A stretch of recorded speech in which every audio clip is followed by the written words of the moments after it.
প্রিয় ভাই ও বন্ধুরা, আমি এখন চকের মাঝে বসে আছি।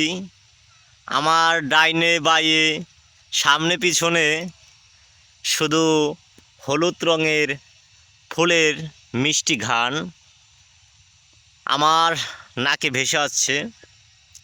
ভাষায় প্রকাশ করতে পারবো না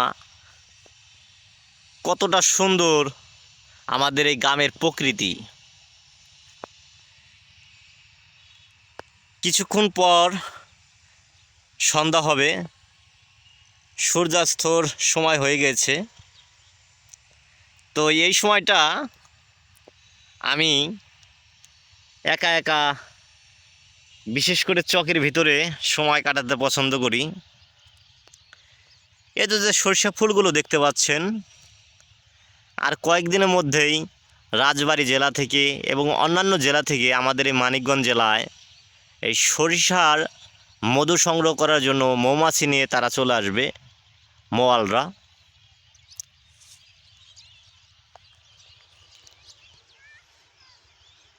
এদিকেও দেখতে পাচ্ছি অনেক সরিষা ফুল ফুটেছে।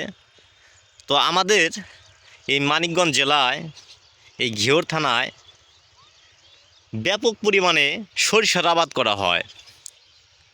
তবে ইদানিং কিছুটা পরিমাণ কমে গিয়েছে, কারণ এখন ভুট্টার আবাদ করা হয়।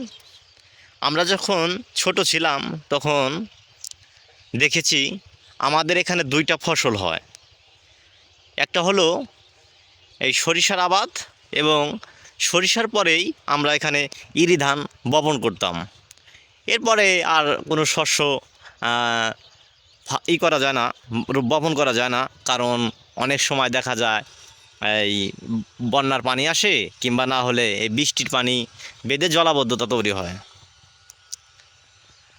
বিকেলবেলা আমি আপনাদেরকে একটু সাজেস্ট করব, আপনারা যারা অসুস্থ, যারা চিন্তাগ্রস্ত, আপনারা একটু বিকেলে সময় করে খালি পায়ে, এ দেখেন আমার পাও খালি, আমি খালি পায়ে হাঁটছি। তো এই খালি পায়ে আপনারা একটু হাঁটা চলাফেরা করবেন। এতে কি হবে, এই কুয়াশার যে ঘাসের মধ্যে যে কুয়াশা আছে, এগুলো কিছুটা হলেও মানুষের রোগ ব্যাধি দূর করতে সাহায্য করে। আমরা ছোটোকালে ময়বরম্বীদের কাছ থেকে এরকম কথাই শুনতে পেয়েছি। আর তার চাইতে সবচেয়ে বড় কথা হলো, প্রকৃতির মাঝে যে একটা সুখ রয়েছে, গ্রাম বাংলার যে একটা অপার সৌন্দর্য, তা কিন্তু আপনাকে গ্রামের আনাচে কানাচে, গ্রামের চকে পাতারে, এবং কি আপনার বিভিন্ন জায়গায় যেতে হবে। এমন এমনও বাংলাদেশের চক আছে, আপনি মোটামুটি 2-4-10 কিলোর ভিতরে কোনো ঘর বাড়ি দেখতে পাবেন না। আমি এইরকম একটা চক নিয়ে আপনাদেরকে ভিডিও দিব, 10 কিলোমিটার শুধু ধুধু চক খালি পড়ে রয়েছে। আমি সেই চক নিয়ে আপনাদেরকে একটা ভিডিও দিব, অতি শীঘ্রই আমি ওখানে যাওয়ার চেষ্টা করব এবং গিয়ে আপনাদেরকে দেখাবো কি সৌন্দর্য গ্রামের, যে এখনও যে এতটা সৌন্দর্য রয়েছে।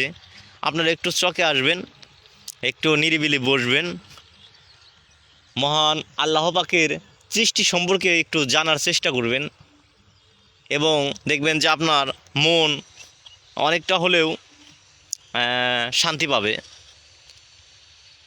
তো এখন আর ঘন খেদা পারবো না, সবাই ভালো থাকবেন।